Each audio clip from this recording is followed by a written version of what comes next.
ఒక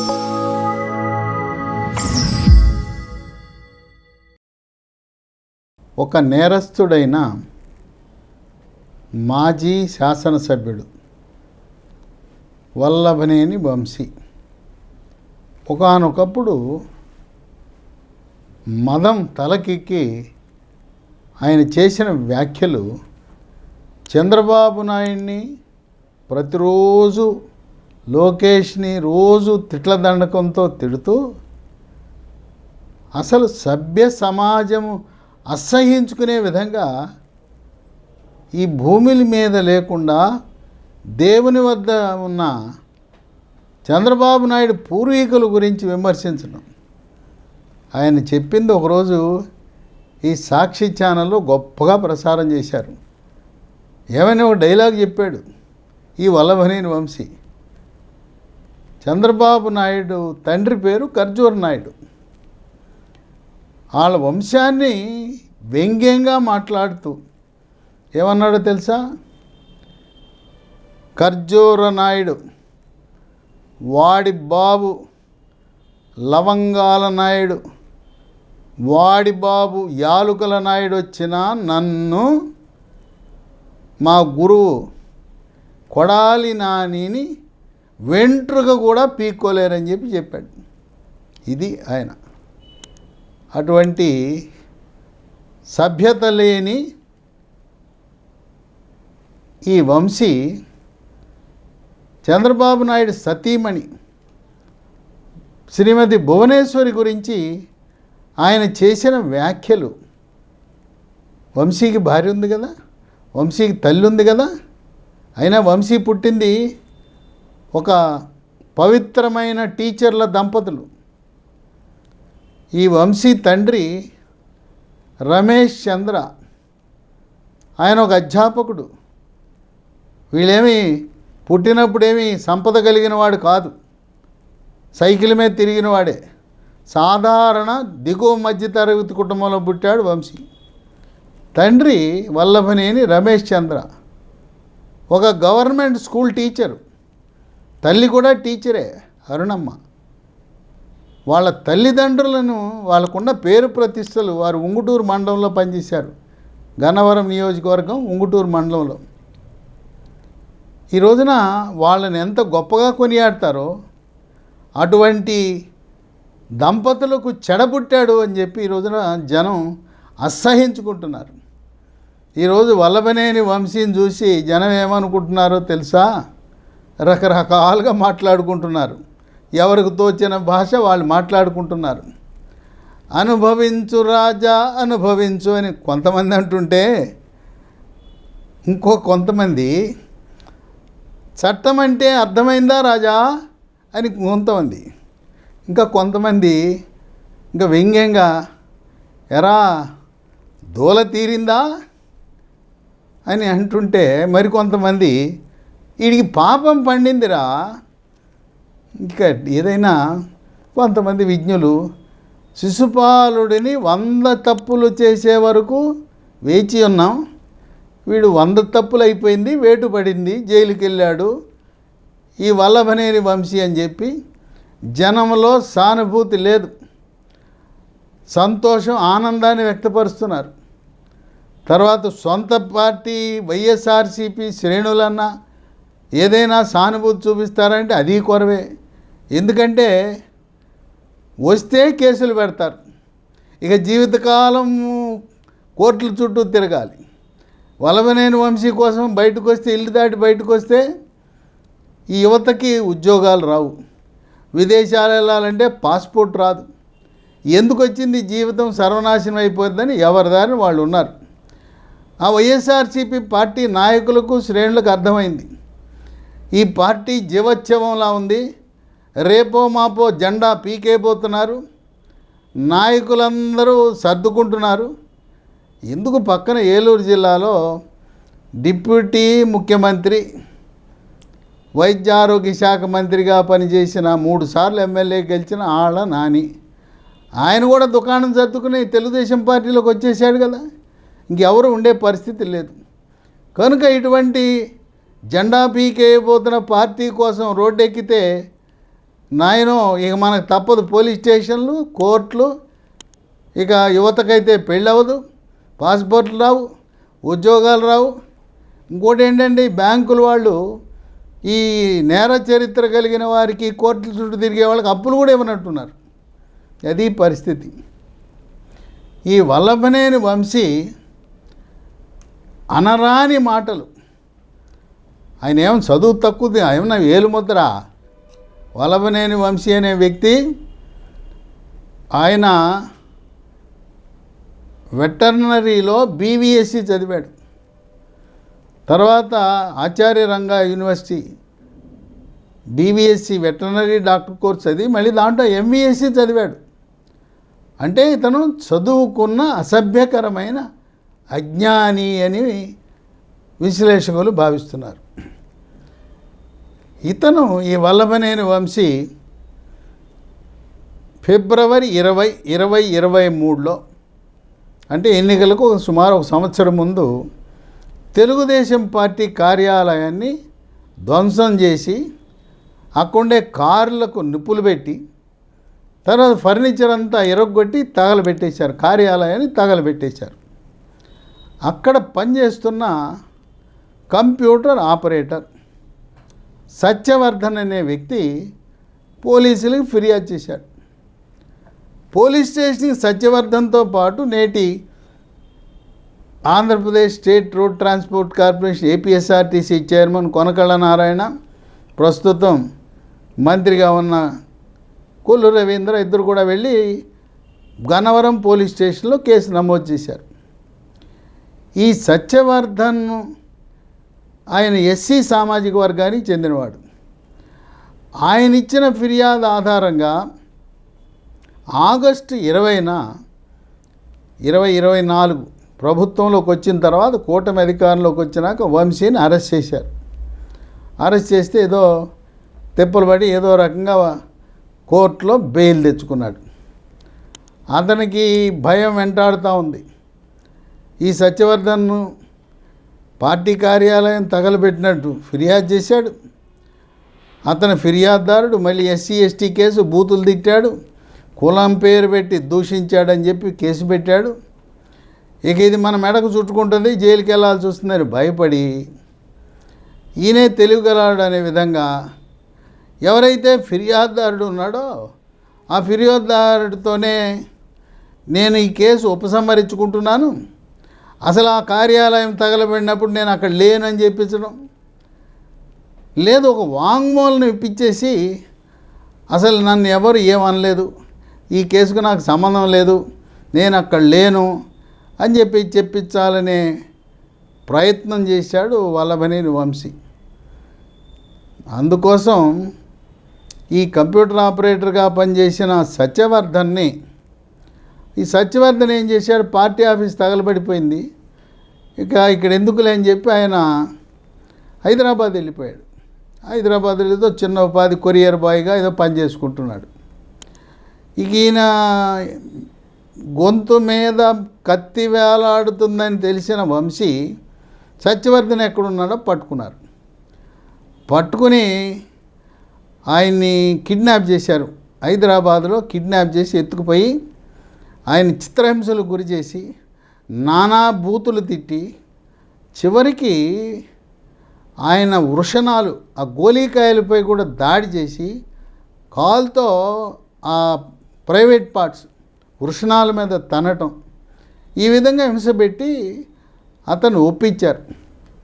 కేసు ఉపసంహరించుకుంటాను, నన్ను బూతులు తిట్టలేదు, ఆ కార్యాలయం తగలబడినప్పుడు నేను అక్కడే లేను కనుక ఇది నేను చేసిన తప్పుడు ఫిర్యాదు అని చెప్పి కోర్టులో చెప్పించాలని బలవంతాన ఆయన్ని హింస పెట్టి ఒప్పించారు. ఒప్పించిన తర్వాత తీసుకొచ్చి ఇక్కడ Vijayawada SC ST atrocities court ఉంది, ఆ కోర్టులో సాక్ష్యం చెప్పించారు. తర్వాత ఈయన్ని ముందే వీడియో రికార్డ్ చేస్తే ఆ వీడియోను కూడా కోర్టులో ఇచ్చారు. కేసు ఉపసంహరించుకున్నాడు, నన్ను ఏం చేయలేదని చెప్పారు కదా అని ఇక బ్రహ్మాండం, మన ప్లాన్ బాగా పారిందిలే అనుకున్నారు. మళ్ళీ విజయవాడ నుంచి తీసుకెళ్ళి విశాఖపట్నంలో ఒక ఇద్దరు ప్రముఖులు ఉన్నారు. ఒకరు ఆయన A7 శివరామకృష్ణ ప్రసాద్, A8 లక్ష్మీపతి నిమ్మ. వీళ్ళిద్దరూ అక్కడ మళ్ళీ ఆయన హింసకు గురి చేశారు. ఇతన్ని బెదిరించడమే కాకుండా తల్లిదండ్రులు నీ కుటుంబాన్ని సర్వనాశనం చేసేస్తాం, నీకు దిక్కు మొక్కు ఎవరు లేరని చెప్పి బెదిరించాడు. ఇతను ఈ సత్యవర్ధన్ కనపడిపోయేసరికి అతను సోదరుడు తమ్ముడు కిరణ్ అని విజయవాడ పడమట పోలీస్ స్టేషన్లో పోలీసులు ఫిర్యాదు చేశారు. మా సత్యవర్ధన్ నా సోదరుడు కనపడటం లేదు, కిడ్నాప్కి గురయ్యాడని అనుమానం ఉంది.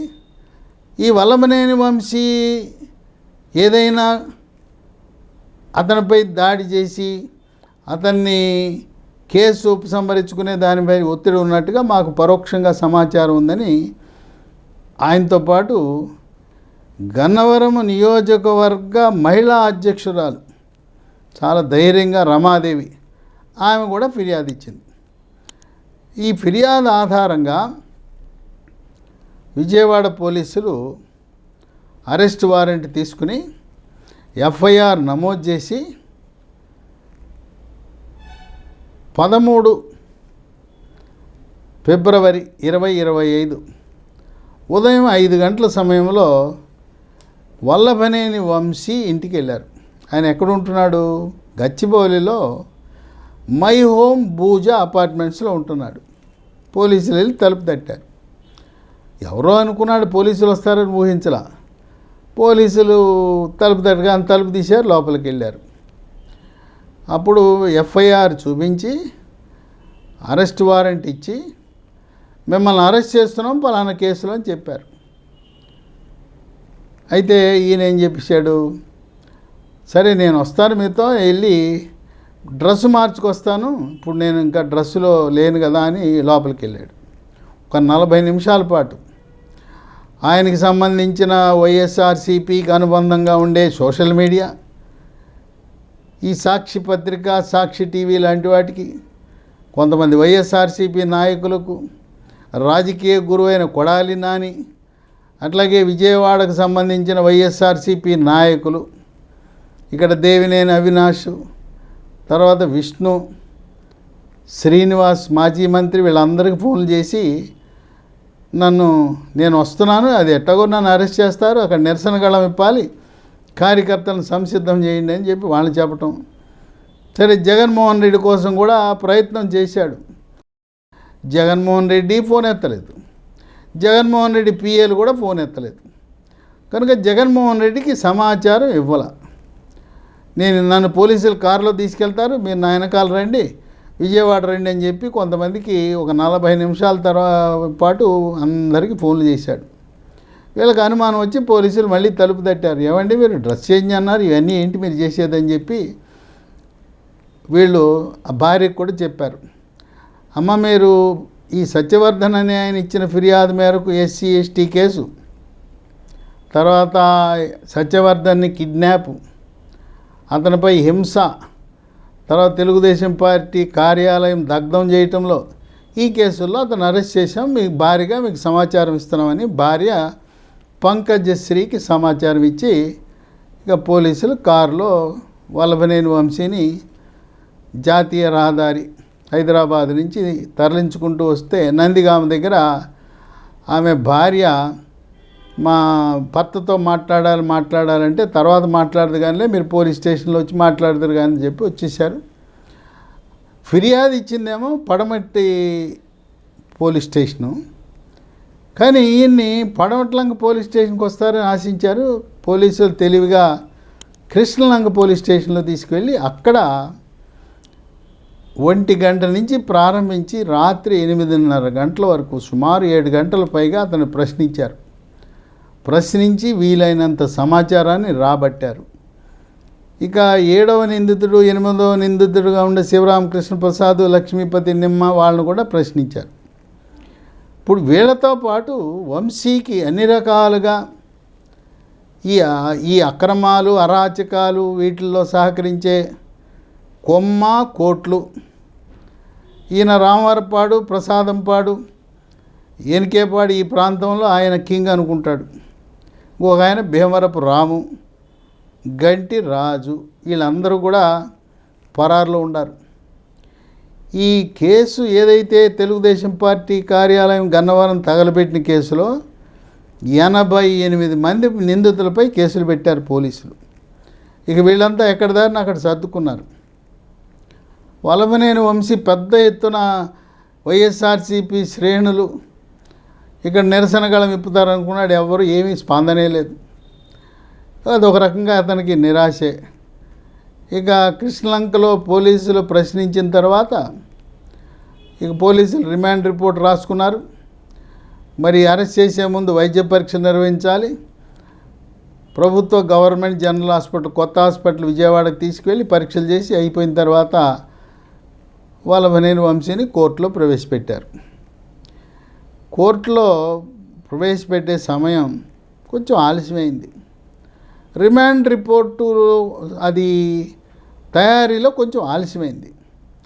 దానివల్ల వల్లభనేని వంశీకి కోర్టుకు వెళ్ళిన తర్వాత ఇప్పుడు వైఎస్ఆర్సీపీ అడ్వకేట్ ఉన్నాడు, పొన్నవోలు సుధాకర్ రెడ్డి. ఇంతకుముందు వైఎస్ఆర్ ప్రభుత్వంలో అదనపు అడ్వకేట్ జనరల్గా పనిచేశాడు. ప్రభుత్వం తరపున ప్రాసిక్యూటర్ ఉన్నాడు. వాదోపవాదాలు అయ్యి పూర్తయి జడ్జిమెంటు 2 గంటల 40 నిమిషాలు తెల్లవారుజామున 4వ మెట్రో మ్యాజిస్ట్రేట్ కోర్టు తీర్పు ఇవ్వడం జరిగింది. రిమాండ్ రిపోర్టుని పరిశీలించి తర్వాత వాదోపవాదాలు ఇరుపక్షాల తరపున విన్న తరువాత ఈ ఆధారాలను బట్టి, సాక్ష్యాధారాలను బట్టి ప్రాథమికంగా వల్లభనేని వంశీ నిందితుడు, వీటితో సంబంధం ఉన్నట్టుగా, తర్వాత ఇతను సాక్షులను ప్రభావితం చేసే నేర చరిత్ర ఉన్నందువల్ల 14 రోజుల పాటు రిమాండ్ విధించటమైనది అని చెప్పి ఈయన్ని జైలుకు తరలించమని చెప్పి మ్యాజిస్ట్రేటు తీర్పిచ్చాడు. ఈయనతో పాటు మరో 2 కూడా ఉన్నారు, శివరామకృష్ణ ప్రసాద్, లక్ష్మీపతి నిమ్మ. వాళ్ళను కూడా రిమాండ్కి తరలించారు. విజయవాడలో జైలుకి తీసుకెళ్లారు. జైలుకి తీసుకెళ్ళి ఖైదీ నంబర్ ఇచ్చారు. 14 రోజుల పాటు జైల్లో ఉండాలి. ఈ 14 రోజుల జైలు శిక్ష అనుభవిస్తున్న సమయంలో ఏ కోర్టు అయితే తీర్పిచ్చిందో ఈ 4వ MM కోర్టులో బెయిల్ పిటిషన్ వేసుకోవచ్చు వంశీ. అక్కడ ఎట్టగో రాదు. ఇక తదుపరి జిల్లా కోర్టులో అప్పీల్ వేసుకోవచ్చు, బెయిల్ పిటిషన్ వేసుకోవచ్చు. న్యాయ నిపుణులు ఇచ్చిన సమాచారం ప్రకారం ఇతను మరో 18 కేసుల్లో నేరస్తుడుగా, నిందితుడిగా నమోదవటం వల్ల, పైగా ఈ సాక్షులను బెదిరించడం, సాక్ష్యాలు తారుమారు చేయటంలో సిద్ధాస్తుడు కనుక అక్కడ జిల్లా కోర్టులో కూడా చుక్కెదురవుతుందని న్యాయ నిపుణులు భావిస్తున్నారు. జిల్లా కోర్టు రాకపోతే హైకోర్టు, ఆంధ్రప్రదేశ్ హైకోర్టుకి వెళ్తాడు. సాధారణంగా హైకోర్టు వాళ్ళు జిల్లా కోర్టులో ఏది జరిగిందో దాన్ని చూసి వాళ్ళు నిర్ణయం తీసుకుంటారు. మేము జిల్లా కోర్టు ఇచ్చిన తీర్పులో ఏమి జోక్యం చేసుకోవనే అవకాశం ఉందని న్యాయ కోవిదులు భావిస్తున్నారు. ఇక తర్వాత సుప్రీంకోర్టుకి వెళ్తే అసలే వాళ్ళు ఈ నేర చరిత్ర కలిగిన రాజకీయ నాయకులు అంటే అసహించుకుంటున్నారు. వీళ్ళు మన ప్రజాస్వామ్యాన్ని అవహేళన చేస్తున్నారని చెప్పి అస్సలు నేర చరిత్ర కలిగిన ప్రజాసేవకులు అంటే ఎమ్మెల్యేలు, ఎంపీలు, ఎమ్మెల్సీలు, మంత్రులు, వీళ్ళపై వచ్చిన ఏదైనా కూడా మేము జోక్యం చేసుకోమంటారు. కనుక ఇతనికి ఇన్ని కేసులు ఉన్నాయి కనుక న్యాయ నిపుణులు ఇచ్చిన సమాచారం మేరకు జగన్మోహన్ రెడ్డి, ఆయన జైల్మేట్ విజయసాయిరెడ్డి 16 నెలలు జైల్లో ఉన్నారు. ఈ వల్లభనేని వంశీ 16 నెలలు కాదు కదా, కనీసము 4 సంవత్సరాలు బెయిల్ రాదని చెప్పి, పైగా ఇతనికి 18 కేసులు ఒకటి కేసులు పెడుతూ ఉంటారు. ఒకటి దాని మీద బెయిల్ వచ్చినా ఇంకోటి మళ్ళీ జైల్లో పెడుతుంటారని చెప్పి న్యాయ నిపుణులు భావిస్తున్నారు. ఈ ఘనుడు ఈయన చేసిన అఘాయిత్యాలు అంతా ఇంత కాదని చెప్పి ఇక గన్నవరం నియోజకవర్గంలో అక్కడే కంకరు, గ్రావెలు, మట్టి, ఇసుక దేన్ని కూడా వదలకుండా ఆయన దాదాపు 95 కోట్ల అవినీతికి ఇవన్నీ కూడా అక్రమంగా రవాణా చేయటం, అక్రమంగా మైనింగ్ చేయటం వల్ల జరిగిందని చెప్పి విజిలెన్స్ అండ్ ఎన్ఫోర్స్మెంట్ శాఖ వారే నివేదిక ఇచ్చారు. వాళ్ళు ఏం చెప్పారంటే ఈ కేసుని సిఐడికి అప్పచెప్పి ఇతనిపై క్రిమినల్ కేసు నమోదు చేయమని చెప్పి వాళ్ళు విజిలెన్స్ అండ్ ఎన్ఫోర్స్మెంట్ శాఖ వారు ప్రభుత్వానికి ఒక నివేదికను పంపారు. ఇతని వల్ల జరిగిన నష్టం, ప్రభుత్వానికి నష్టం మొత్తం 195 కోట్లుగా విజిలెన్స్ అండ్ ఎన్ఫోర్స్మెంట్ శాఖ వారు తేల్చారు. ఇక ఈయన దళితులని ఆ నియోజకవర్గంలో బతకనివ్వల. గన్నవరం సమీపంలో మర్లపాడు అని ఉంది. ఆ మర్లపాడులో పానకాల చెరువుకి సమీపంలో 20 ఎకరాల భూమి దళితులు సాగు చేసుకుంటున్నారు. మీకు వేరే చోట ఇస్తాను భూమి, కొండపావులూరులో మీకు ఇస్తాను రండి ఇక కదలండి అని చెప్పి ఆ భూమిని ఆక్రమించి దాంట్లో మట్టి అంతా అమ్ముకుని 100 కోట్లు లబ్ధి పొందాడనే ఆరోపణలు కూడా ఉన్నాయి. అక్కడ గన్నవరంలో బ్రహ్మలింగయ్య అనే పెద్ద చెరువు ఉంది. ఆ చెరువులో మట్టి అంతా వంశీ మింగేశాడు, బొక్కేశాడు అని చెప్పి అక్కడ ఆ ప్రాంతంలో గన్నవరం ప్రాంత ప్రజలు చెప్పుకుంటూ ఉంటారు. ఈ విధంగా వల్లభనేని వంశీ 4 సంవత్సరాల పాటు బయటికి రాడు, అక్కడే ఉంటాడు. ఇంకోటి ఏంటంటే 2 సంవత్సరాలు దాటి శిక్ష పడితే భారత రాజ్యాంగం ప్రకారం ప్రజాప్రాతినిధ్య చట్టం 1956 ప్రకారం అతను ఎన్నికలలో ఏ రకమైన ఎన్నికల్లో పోటీ చేయడానికి అర్హత కోల్పోతాడు. అంటే రాజకీయాల నుంచి శాశ్వతంగా బహిష్కరించబడతాడు అని చెప్పి విశ్లేషకులు భావిస్తున్నారు. ఇక ఇప్పుడు ఈయనకి రాజకీయ గురువు కొడాలి నాని. కొడాలి నానికి హరికృష్ణతో పరిచయం ఏర్పడింది. 1999లో హరికృష్ణ అన్న ఎన్టీఆర్ టీడీపీ పార్టీ పెట్టినప్పుడు ఆ పార్టీ తరపున పనిచేసి హరికృష్ణతో సంబంధాలు పెంచుకుని తద్వారా జూనియర్ ఎన్టీఆర్తో పరిచయం ఏర్పడింది. కొడాలి నాని, దేవినేని అవినాష్, వల్లభనేని వంశీ వీళ్ళ ముగ్గురు కూడా మిత్రులు. ఈ కొడాలి నాని జూనియర్ ఎన్టీఆర్ని పరిచయం చేశాడు. ఇప్పుడు జూనియర్ ఎన్టీఆర్ కొడాలి నానికి, వల్లభనేని వంశీకి దగ్గర ఉండటం వల్ల ఆయన సినిమాలు కూడా చూడటానికి వెనుకంజ వేస్తున్నారు. జూనియర్ ఎన్టీఆర్ అంటే ఒక రకంగా వెగటు పుట్టింది. ఆ రోజు వల్లభనేని వంశీ భువనేశ్వరీ దేవిని అనరాని మాటలు అన్నప్పుడు, ఆమె వ్యక్తిత్వాన్ని అవమానపరిచినప్పుడు కనీసము స్పందించని జూనియర్ ఎన్టీఆర్, తెలుగుదేశం పార్టీ వాళ్ళు, ఆంధ్ర ప్రజలు జూనియర్ ఎన్టీఆర్ని ఆదరించడం తగ్గించేశారు. అట్లాగే చంద్రబాబు నాయుడిని అక్రమంగా అరెస్ట్ చేసినప్పుడు జూనియర్ ఎన్టీఆర్ స్పందనే లేదు, ఏదో మాట్లాడాడు. అందువల్ల ఈ రోజున జూనియర్ ఎన్టీఆర్కి క్రమేణా క్రేజు తగ్గుతూ ఉంది, బాలయ్యకి పెరుగుతూ ఉంది, జూనియర్ ఎన్టీఆర్ గ్రాఫ్ తగ్గుతూ ఉంది. కనుక నేర చరిత్ర కలిగిన వల్లభనేని వంశీ, కొడాలి నానితో సంబంధాలు, తర్వాత బూతులు, పొద్దున్న లెగిస్తే బూతులు తిట్టే వాళ్ళతో ఇతనుకున్న సాన్నిహిత్యం వల్ల జూనియర్ ఎన్టీఆర్ తన వ్యక్తిగత జీవితంలో తీవ్రంగా నష్టపోవటం అనేది వాస్తవం అని చెప్పి విశ్లేషకులు భావిస్తున్నారు. ఇక ఇప్పుడు వల్లభనేని వంశీతో ప్రారంభమైంది. నెక్స్ట్ ఎవరు అని చెప్పి చర్చించుకుంటున్నారు ప్రజలు. కృష్ణా జిల్లా, ఉమ్మడి కృష్ణా జిల్లా ప్రజలే కాదు, రాష్ట్రం అందరూ కొంతమంది ఒక్కొక్కరు ఒక్కొక్క రకంగా మాట్లాడుకుంటున్నారు. నెక్స్ట్ కొడాలి నాని తప్పదు అని. కొడాలి నాని గుడివాడలో తెలుగుదేశం పార్టీ కార్యాలయంలో ఉండే ఫర్నిచర్ని ధ్వంసం చేసి అక్కడ నుప్పు పెట్టడం అనేది జరిగింది. దాంట్లో ఆయనపై కేసు నమోదైంది.